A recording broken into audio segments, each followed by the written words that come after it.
Eh bien bonjour à toutes et à tous, c'est Atomic et bienvenue aujourd'hui dans cette nouvelle vidéo sur Hearthstone. Aujourd'hui je suis heureux de vous présenter pour un deck qui est déjà très connu, avec une variante que je trouvais plutôt originale dans le deck, donc je me suis dit que ça pouvait être cool de vous montrer ça. En plus c'est une variante qui est montée top 16 légende, donc ça veut dire que ça fonctionnait. En plus le gars a beaucoup joué a beaucoup joué voleur et a des bonnes stats avec, donc y a pas de souci, ça a l'air de fonctionner. En gros, la nouveauté de cette version, c'est la forgeronne d'Etharide, qui en frénésie donne plus de aux serviteurs. C'est vrai que cette forgeronne, on est toujours très content de la récupérer sur Jean 10, c'est un des meilleurs rôles en tant que voleur.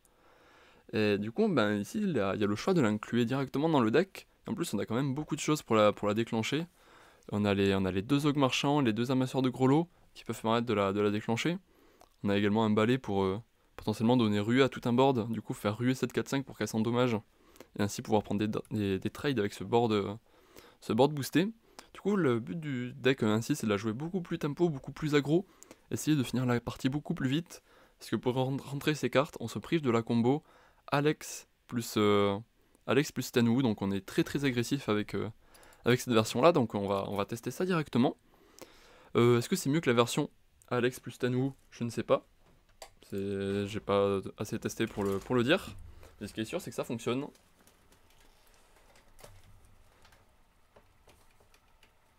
Hop là, je vais mettre un peu plus d'éclairage, ça sera peut-être un peu mieux. Ouais, ça va être mieux comme ça, je pense.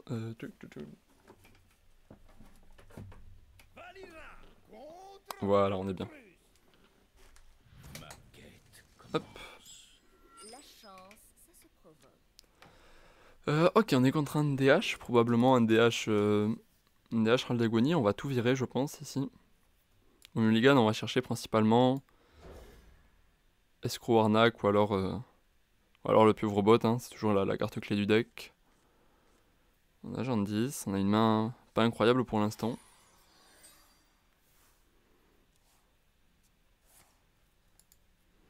Ok, c'est peut-être une version OTK du coup, comme ça commence par étude. Ok, on a la pieuvre. On va pas la jouer maintenant.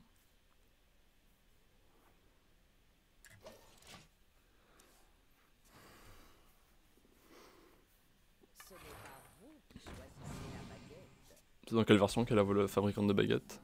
Surprenant ça. Là ici on va pop off là sur le tour je pense. On va jouer beaucoup de choses. Ça a pas l'air mauvais comme idée.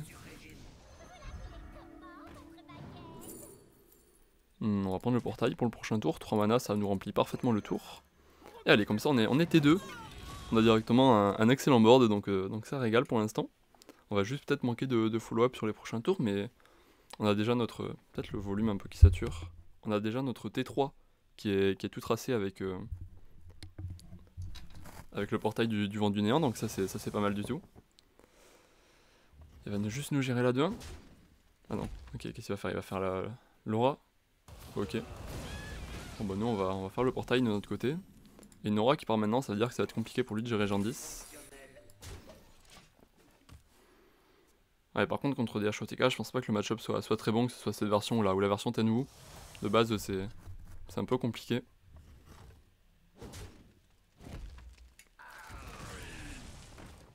Scorpius, faudrait un truc pour trigger le gel mental. Je sais pas ce que c'est son deck, c'est peut-être une version big, avec genre sans l'Hérald d'Agonie, avec des cleans à la place d'Hérald d'Agonie pour le début de partie.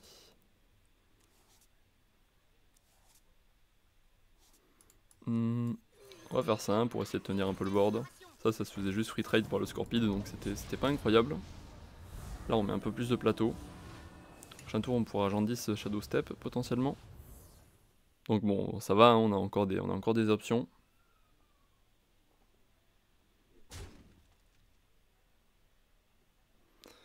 Il va Faïs, très bien. Ouais, il teste les secrets là. Je pense, il a vu que c'était pas une entité, que c'était pas une barrière. Ok, du coup à nous le rip-hop. Il peut pas refaire de lancer de glaive en plus. C'est pas mal. C'est franchement pas mal. Si on chope de quoi activer le gel mental, on pourra l'envoyer sur la 1-3.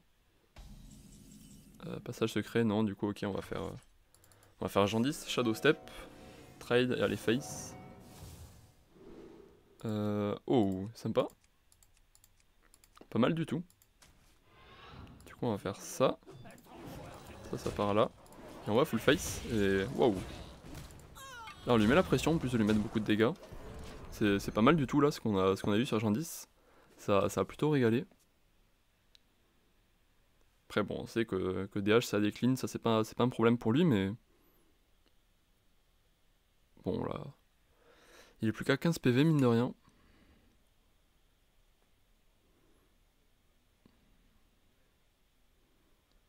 Prochain tour, il y a la possibilité de refaire Jandis. Ensuite, on pourra faire un passage secret, remettre des cartes.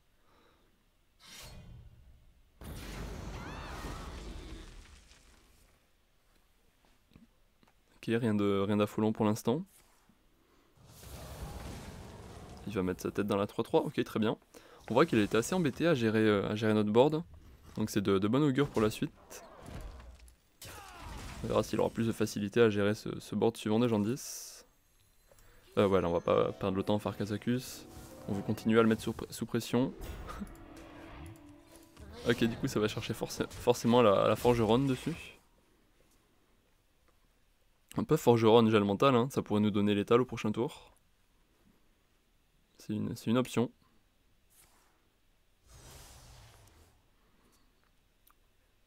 Si jamais il nous gère qu'un seul Taelan. Forgeronne gel mental, c'est l'étal. Ok, nous en gère aucun. Et du coup, ben, non, c'est pas gagné, c'est gagné sur le +1/+1. On va prendre le shot.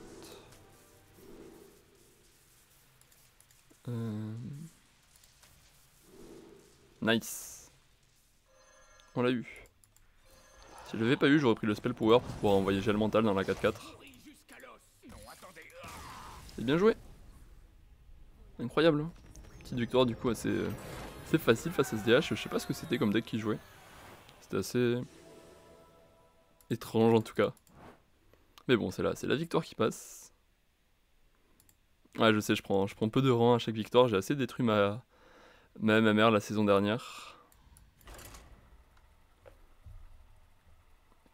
On va voir si on remonte top 2000 dans la vidéo. Pour être pas mal.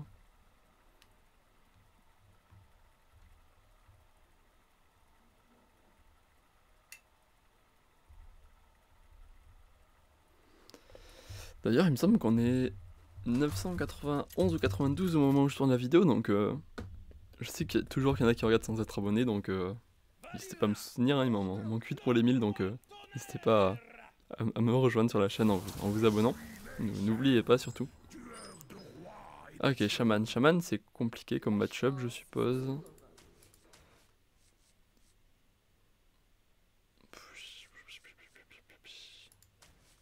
Bof, je vais garder une...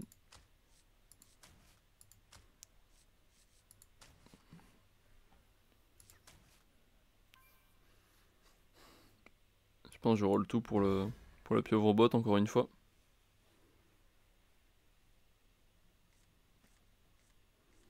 On l'a pas eu, on a une sortie qui est moins bien qu'avant le mulligan. En vrai, je grid peut-être un peu trop pour le pieuvre bot au mulligan. Peut-être un défaut. Ce que je fais à chaque fois d'essayer à tout prix de trouver le pieuvre bot. On a le contact sur le terrain. Mais on a une main qui coûte encore beaucoup de mana pour l'instant. Donc ça va pas encore être possible.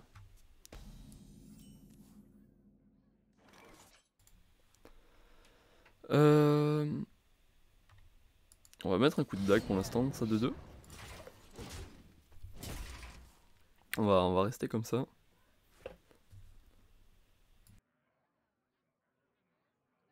La nature n'attend personne, sauf moi.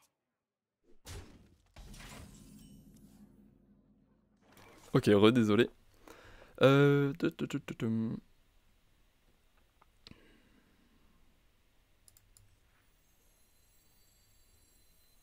Faut jouer des cartes quand même, je pense. Ça paraît qu'on dit comme ça, mais si on joue pas de cartes, ça va être compliqué. 1, 2.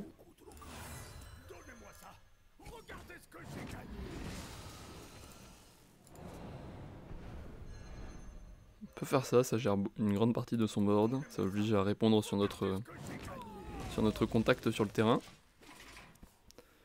Il a pas joué d'élème au tour d'avant, il me semble, puisqu'il a joué l'écumeuse, donc il peut pas jouer la 2-5 ruée. Donc la gestion sur cette 3-2 va pas être évidente s'il a pas le marteau. Si, il a forcément le marteau, je pense. Comme il a fait le gardien de match en cage. Ok, il va se la jouer comme ça, du coup. Là, on peut faire ça, plus ça. Ça, on lock le board tant qu'on peut.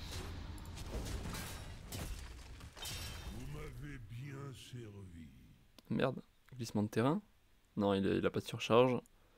Il peut pas se surcharger et jouer glissement de terrain, je pense. Ok.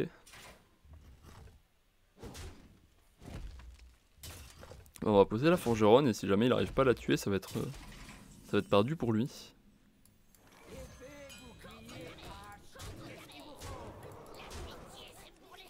Et c'est là où on voit la force potentielle de la forgeronne. C'est-à-dire que là, si on a la place de forgeronne, on avait Alex ou Tanou en main, ça aurait été assez inutile. Tandis que là, ça nous met pas mal pour l'instant. Ah, il a le torrent.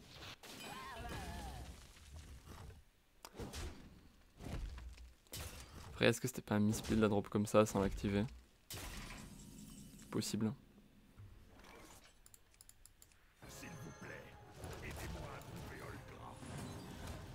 Oh, nice.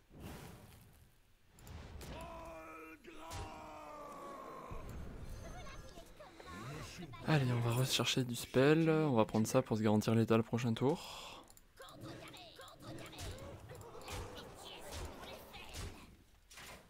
Et là, je pense pas qu'il ait la gestion sur notre board. Je pense pas qu'il puisse faire grand chose. Il peut nous tuer potentiellement. 10, 5, 7, 8 et 8, 16. Non.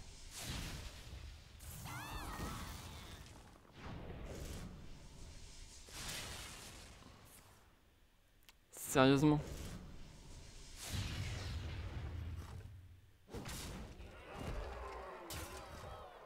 Ah, c'était pas sûr qu'il ait tous ses boosts. En vrai, je pense qu'on avait l'étal si au tour d'avant. Si le tour on fait la forgeronne, au lieu de faire forgeronne, on remet du board simplement. En horizontal. Et quand on fait forgeronne au tour d'après, en l'activant directement. Après, j'avais peur de me prendre un glissement de terrain si je faisais ça. Il y a quand même beaucoup de versions qui jouent glissement de terrain. Donc ça me faisait plutôt peur de me prendre ça. Ouais, il y a aussi le tour où on fait néophyte sur le tour de marteau du destin où c'est un peu con. C'est-à-dire que si on faisait néophyte sur ce tour, il pouvait pas nous tuer. Donc ouais, on a un peu abusé là peut-être. C'était peut-être un peu nul ce qu'on a fait. Ok, prêtre. Bon, de toute façon, contre prêtre, je suis pas fan de la combo Alex Tanou parce que souvent le prêtre il va le sentir venir. Du coup, il va juste pouvoir nous Illucia juste avant qu'on fasse la combo. Donc, c'était rare que ça gagnait des games. Ça se gagnait plus à l'agression contre prêtre. Et cette forgeronne, elle se met assez bien pour le plan de jeu agression. Donc, bon, c'est plutôt sympa. À voir.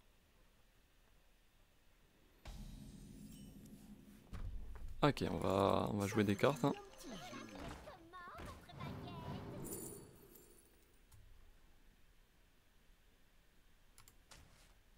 Rien d'incroyable ici.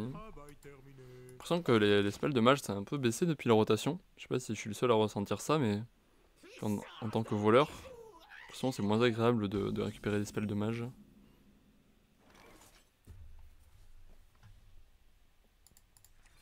On va faire le secret, prendre le trade. On va pas se précipiter pour l'instant. Là en bon top deck on a Kazakus, Mankrik, Pieuvrebot. Oh c'est la version miracle. Terrible.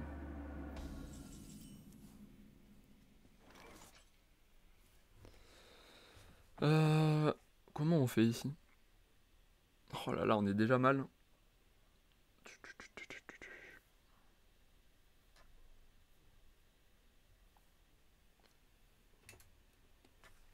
On est déjà pas bien.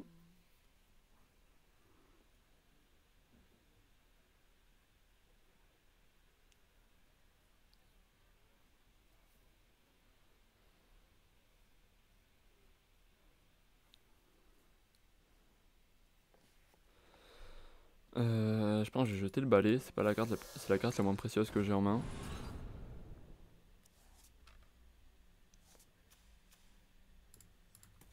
On peut gérer la 2-5 en faisant ça du coup.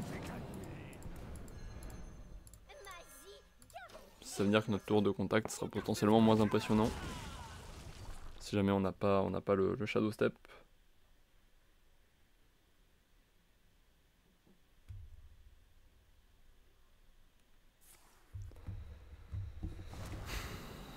Prêtre miracle, je sais pas comment on gagne ça. Il aurait fallu choper des missiles évolutifs sur la voleuse de baguette.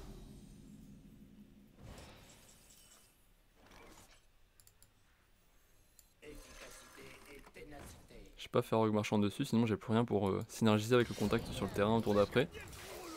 Donc je vais me dire qu'il peut pas la gérer telle quelle. Genre si jamais il fait hystérie, ça réduit la main, donc ça va. S'il fait against the odds là, envers et contre tout, c'est compliqué. Ok, il va lancer son tour un peu fou.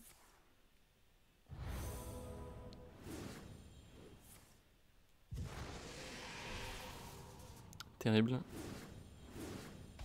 Ok, non, il s'arrête là. Ouais, la carte à gérer en priorité, c'est ses techs, je dirais. Donc bon, c'est parti. On va envoyer la sauce.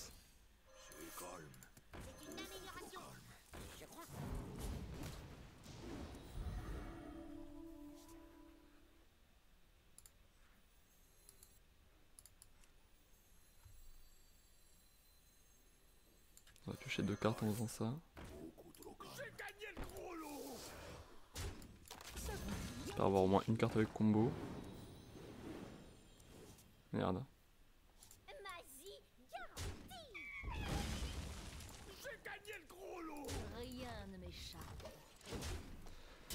Merde, pas de carte avec combo. Après c'était quand même le play 1, de toute façon on pouvait pas piocher plus. Si jamais on jouait pas l'autre 3-2 avant.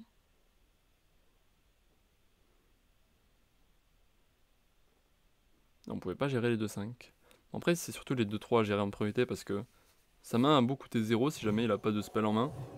Ça lui sert à rien. Et là ouais, comme il remet une CTEC, c'est catastrophique.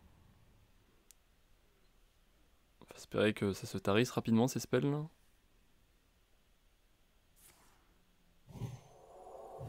Ah, il est là, aucun spell ciblable en main. Stop.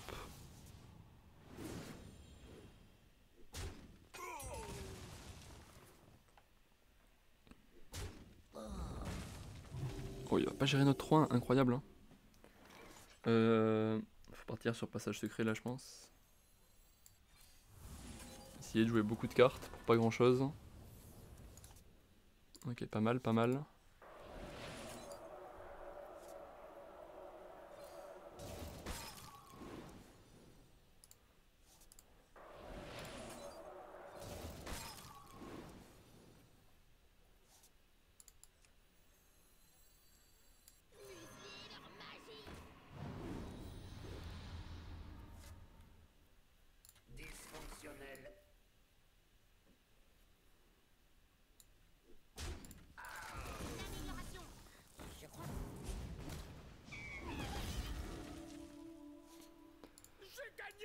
Bon, on a beaucoup géré. C'est pas mal du tout. On a beaucoup pioché également.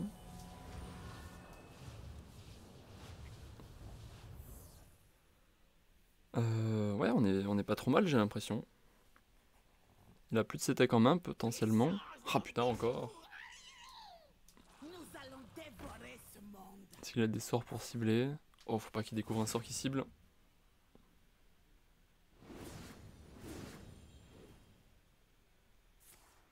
Nice. Ok, rien de nouveau. 8. Aïe.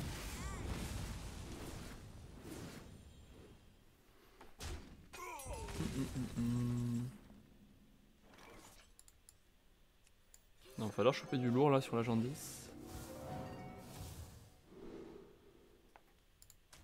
Pas mal, pas mal.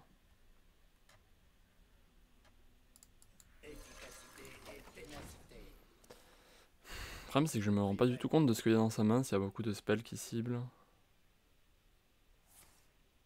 Ouais. C'est vrai, il y avait la possibilité de double coup de poignard CC Tech, mais ça me semblait pas incroyable comme play. Oh là là, il chope l'apothéose sur ses tech. Horrible. Le match-up est horrible contre Prêtre Miracle. Ah, ça fait pas du bien du tout ça.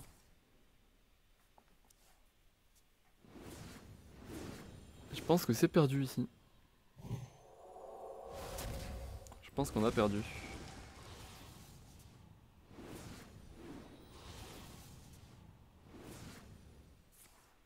Ouais, je pense qu'on peut s'en aller. Je vois pas comment on revient de ça. Ouais, peut-être qu'on aurait dû double coup de poignard CC Tech, mais ça voulait dire qu'on faisait rien d'intéressant à côté, donc ça me semblait très mou et je pensais pas qu'on gagnait la game en faisant ça. J'ai l'impression qu'il fallait être optimiste pour pouvoir gagner cette partie. Quoi qu'il en soit, c'est la fin de cette vidéo. Bon, on n'aura pas beaucoup vu là à la forgeronne. On aurait dû la voir la deuxième partie si j'avais pas jeté la partie. Je crois que c'est de ma faute, du coup c'est moi qui ai jeté la game à la deuxième partie.